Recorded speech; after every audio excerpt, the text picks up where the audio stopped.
Here's my next podcast that I'm getting to with it. I know it's been a while, but some things came up during Holy Week and during week of Easter and a little bit after.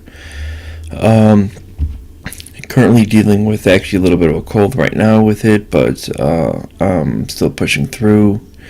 And we're going to still get back into the mix of things. And before we do, asking people to please consider donating to my Patreon page. That's patreon.com/challenge history. We still are going to continue with when we get up to the threshold of the number of people on the $50 and $100 amounts of for a silver coin and gold coin giveaway of the Roman Empire and Byzantine Empire, respectively, for those coins. The $25, $10, and base level $1 amounts with it. Haven't really decided what the giveaways are going to be with it, but they're going to be respectively lower than those amounts. And they're going to be different type of things, and they're probably going to be corresponding to either a geographical type of giveaway or a historical type of giveaway for those amounts. And currently with it, we're looking at for giveaways at a yearly basis. But the more and more people we get in, we will get. We're looking forward to using the giveaways to be more frequent, hopefully. If you go to the page, to the Patreon page, you will see a little bit of my background story of me being on disability, me trying to use this to earn some income. Once I hit my threshold for my subscribers on YouTube, you'll see that I will hit. That will be one level for income through advertisements, assuming that they view it as being advertiser friendly, because there's certain content that they're going to view as being not advertiser friendly, and then there's because there's going to be controversial topics that we are going to discuss.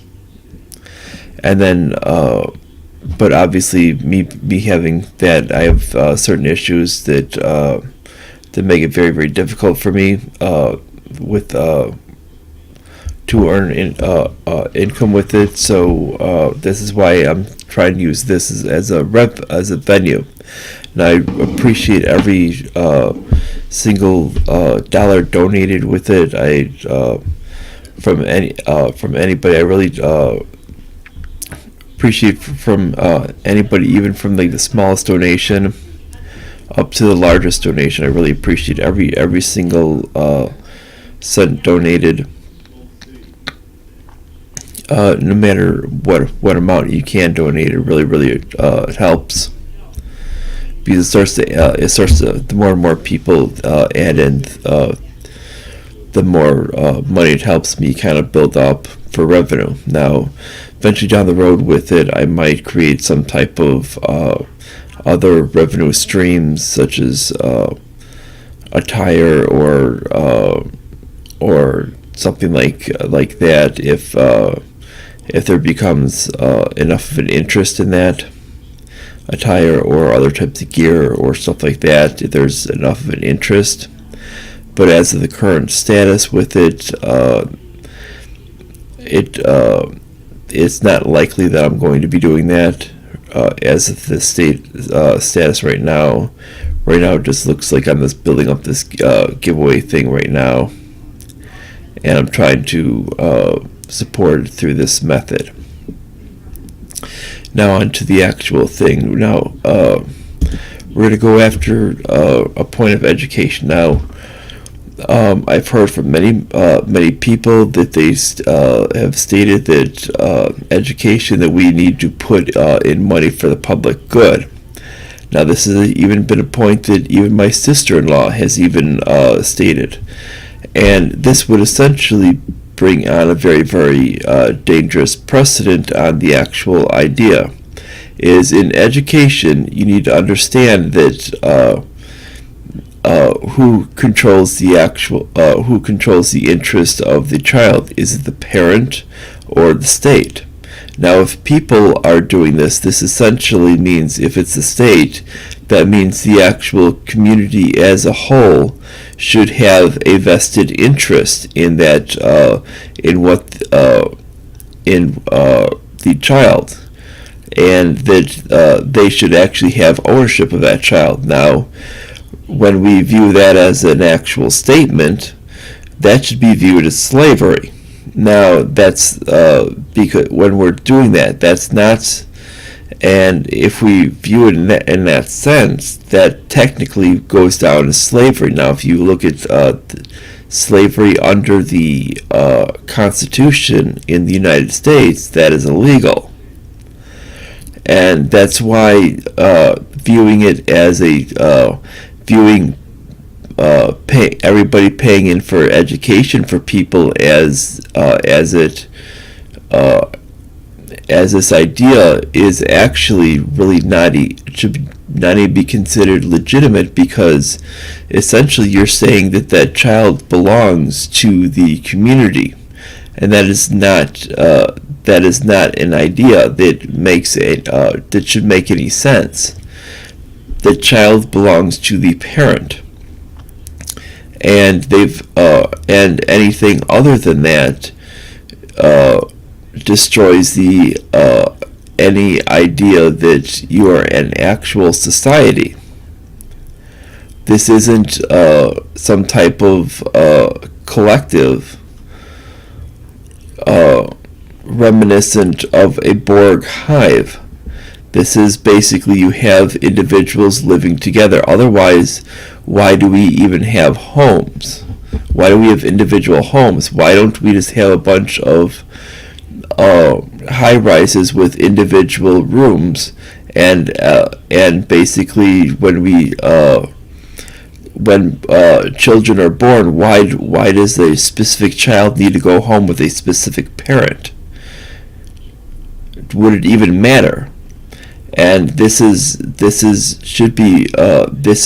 the whole idea. And if a specific child needs to go home with a specific parent, and if that would even matter, then you need to understand that there is an actual ownership of parent to child. And if that actually does matter, then it needs to continue when it comes down to education. And it needs to be that a parent needs to be responsible for their children's education. And this isn't saying that those who cannot afford cannot be educated. There's things such as charity, and this is where a lot of people who think basically who think if the state does not provide it, nothing exists. There's a lot of, my sister-in-law thinks this as well. She thinks if the state does not provide it, it does not exist. But she's also on the same end of thinking she doesn't understand why her taxes are so high. Well, you need to understand the more the state provides, the higher your taxes are going to be.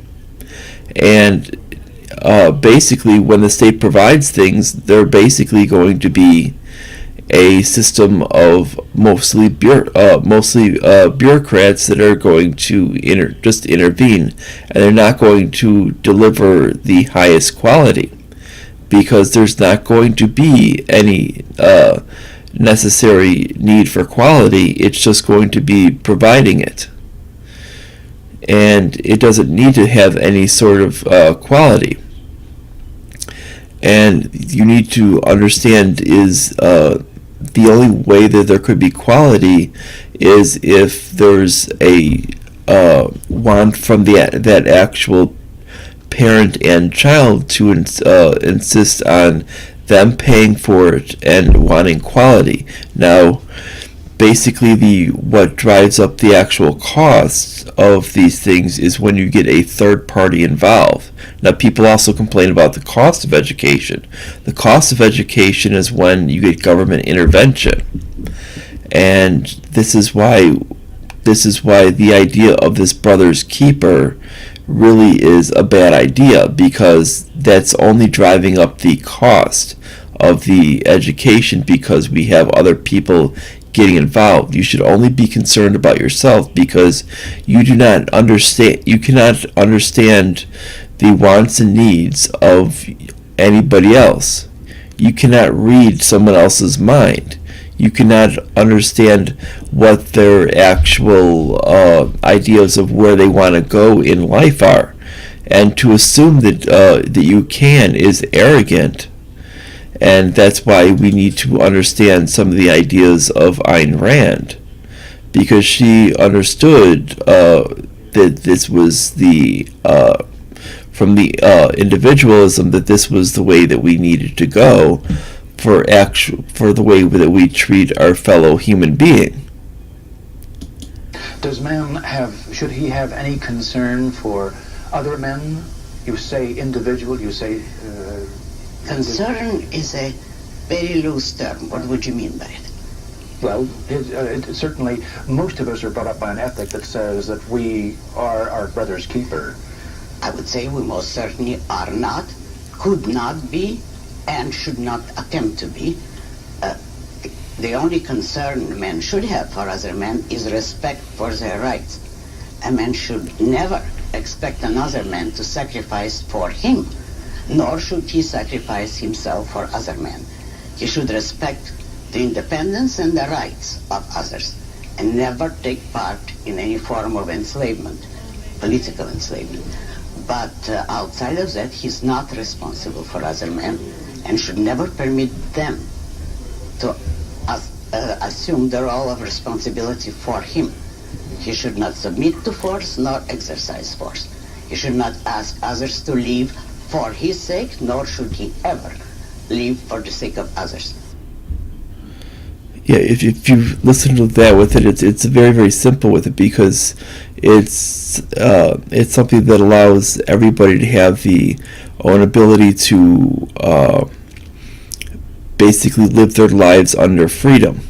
And especially when it comes down to education, I mean, this essentially allows people to, as actually the individual, to take advantage of education as an individual. And this is where most of what we're actually running the education system poorly in this country.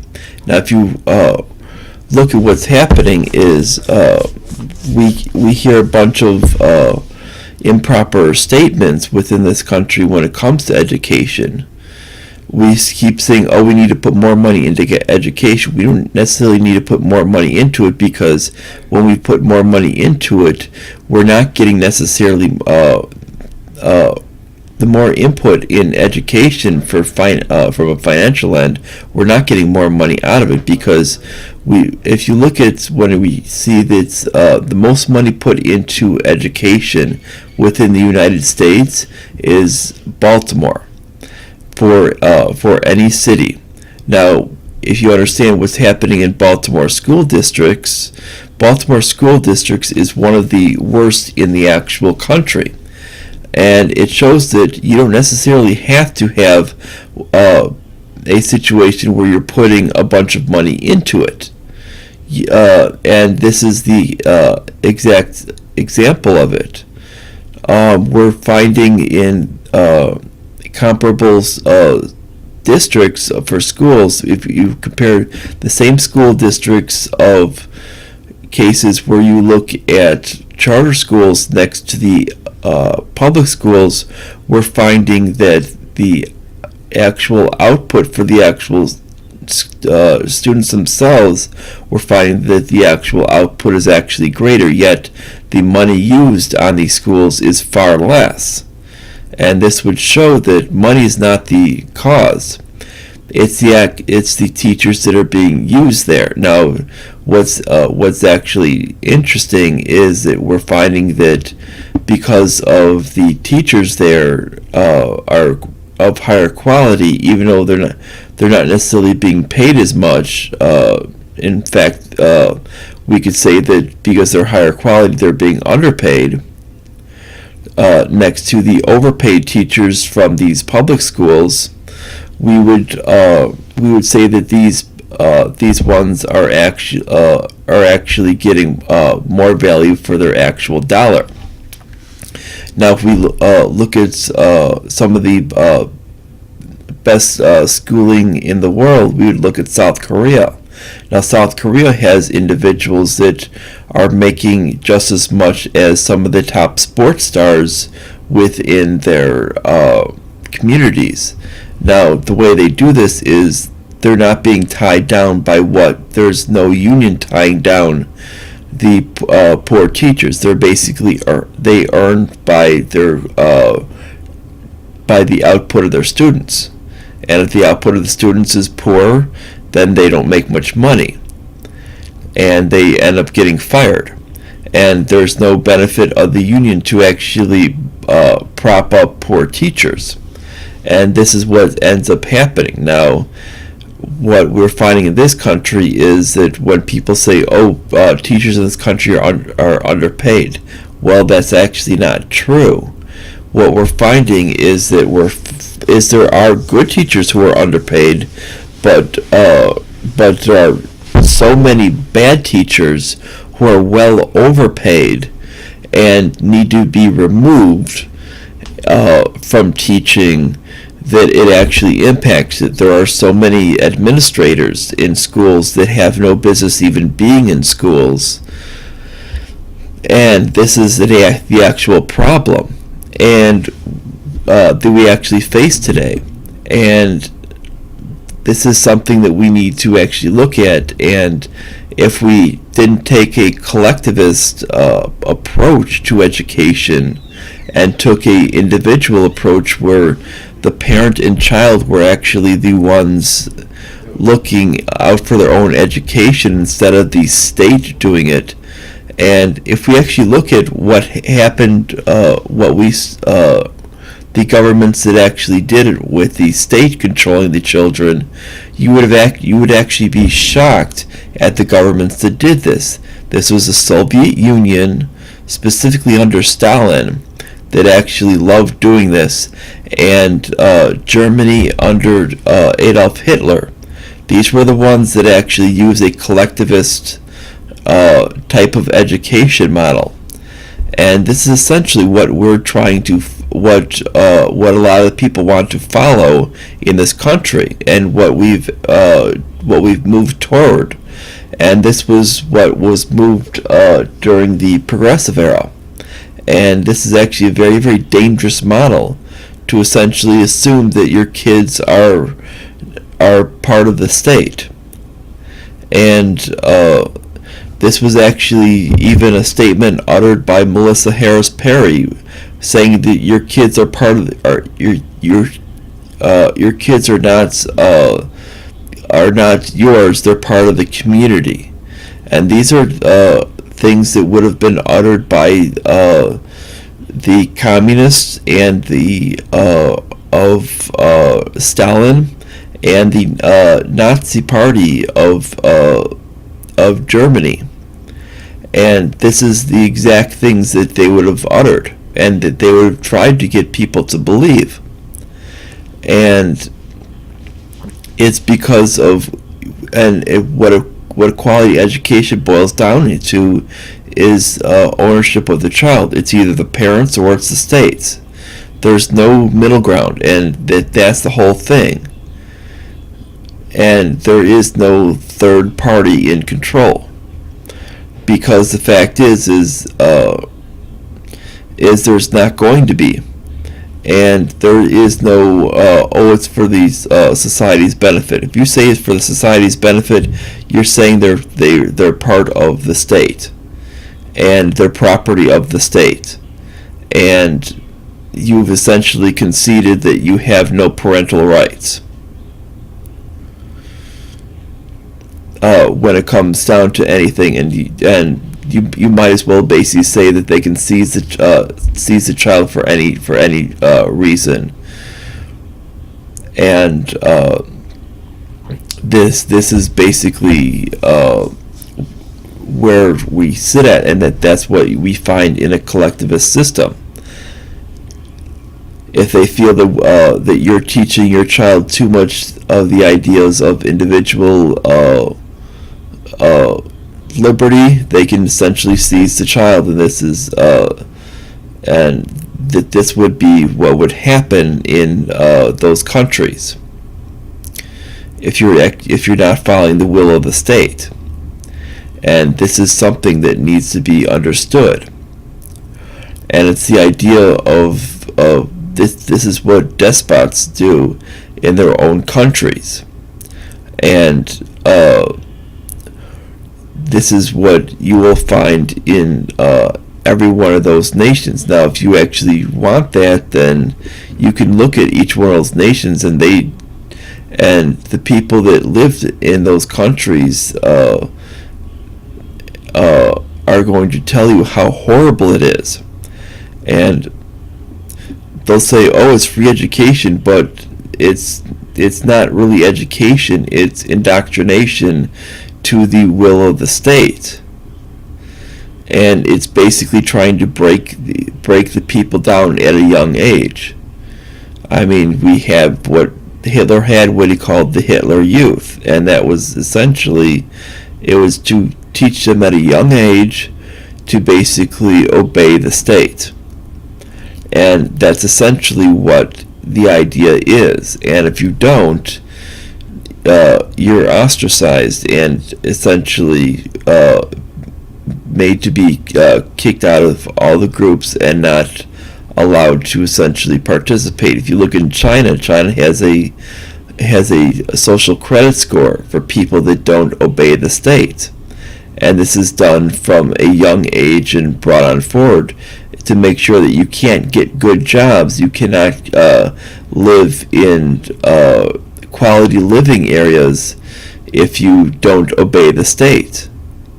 And this is basically a copy of what you're finding in the idea of stating that the state should be the overseer of the child. And if you do not believe that that a parent should have the ownership of the child because the child is not well equipped enough to make their own decisions yet, then you really are not. You really are basically giving up on the ideas of essentially being a parent to begin with. I mean, and you should not be a parent, because essentially you're stating that this child belongs to the state. Once you do that, you essentially, it was like, why did you even pick up any specific child when you were leaving the hospital? Why did it even matter? And that's the whole point. And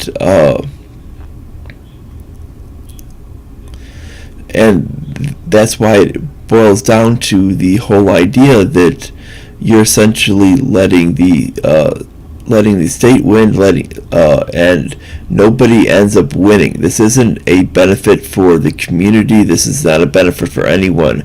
The community only benefits when you have individuals actually take care of their own education. That's the only way that the actual community can benefit. If you look at some of the communities that actually have the most state control over their education, these are the worst communities when it comes down to the actual function. Look at the ones that have actually put the most money in. Look at Baltimore. People aren't exactly saying, hey, let's move to Baltimore. Baltimore, what was it, a couple of years ago, was burning up in flames. That's not exactly a community you want to be moving to. They're having riots. This is not exactly what we would call a great community to move to. The communities that focus on that are more individual based are the ones that are going to be based on the ones that are going to be more leaning towards that are leaning more toward freedom and individualism, are the ones that people are going to be more apt to have a steady community life. And those are the ones that are going to be the ones that people, number one, people want to move to, and number two, it's going to be better for the education for the child. And that's how you end up getting those situations. You don't get it by this collectivist garbage that they're spewing out. That's why there is no such thing as your brother's keeper. That's complete and utter collectivist nonsense. Because you cannot tell what's best for anybody else.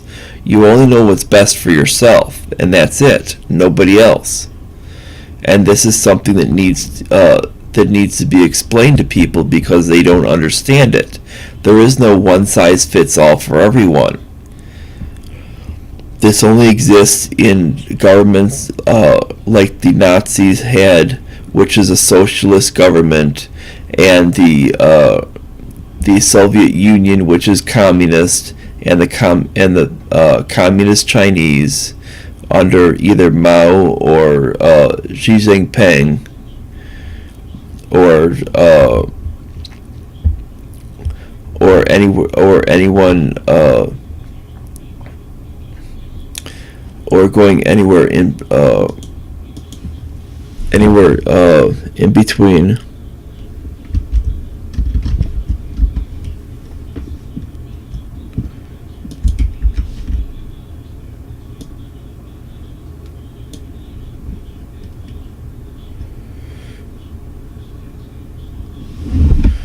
And it's basically, it goes into anywhere in between with that, because there have been other leaders as well.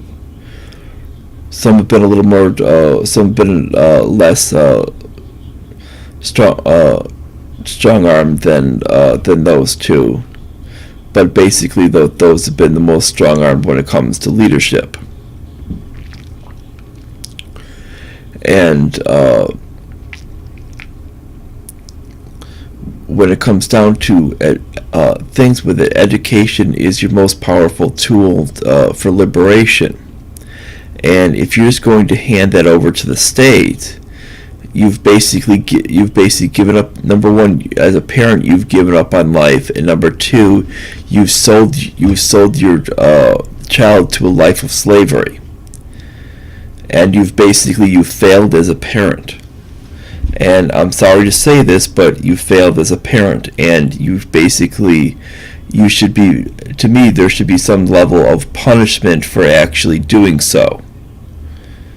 And if you like this video, like, subscribe, click the notification bell, make sure you share us all the way around, make sure you, on social media, publicly and everywhere else, make sure you check out my Patreon page, and that's about it. And I will hopefully, if all goes well, I will see you guys tomorrow. Bye, everyone.